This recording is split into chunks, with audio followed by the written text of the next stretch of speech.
মোহাম্মদ নাকিবুল হাসান নাকিব তিনি বলেছেন, শেখ, অনার্সের পরীক্ষাগুলো 3 থেকে 4 ঘন্টা হয়, যার কারণে জোহর ও আসরের সালাত কাজা হয়ে যায়।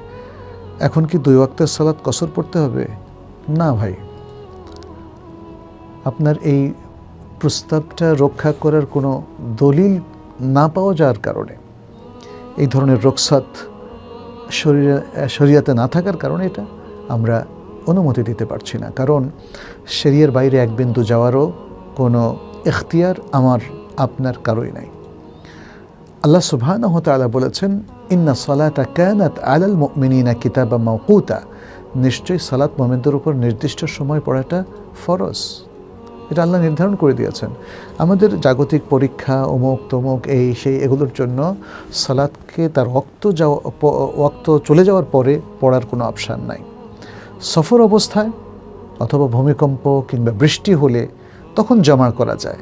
আপনি এখানে কসর বলেছেন, আসলে আপনি হয়তো জমা বোঝাতে চেয়েছেন যে আমি জোহরের সাথে একসাথে যদি আসর পড়ে নেই, জমা করে নেই, তাহলে এটা জায়েজ হবে কিনা, তাহলে আমাকে পরীক্ষার মধ্যে আর বের হতে হয় না, কষ্ট করতে হয় না।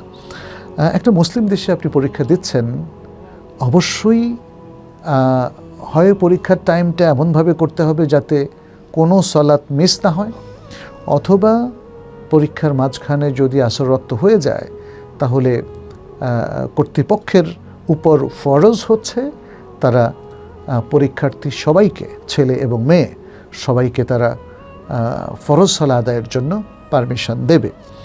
তবে এটা করতে গিয়ে কেউ যদি আবার নকল করে বা কোনো বই দেখে, সেটা হবে গর্হিত কাজ, এবং সেরকম কোনো কাজে কেউ যদি ধরা পড়ে তখন তাকে এক্সপেল করা যাবে। অতএব আমরা বলবো যে এক্সপেলড মানে সে নকল করতে পারে, এই ভয়ে সালাত বন্ধ করে রাখা যাবে না। কারণ আপনি তো সকালবেলা পরীক্ষা দিতে পারতেন 9টা থেকে 12টা, তাহলে তো সমস্যা হতো না, অথবা 9টা থেকে 1টা, তাতেও কোনো সমস্যা নেই, 1টার পরেও জোহর পড়া যায়, তাই না?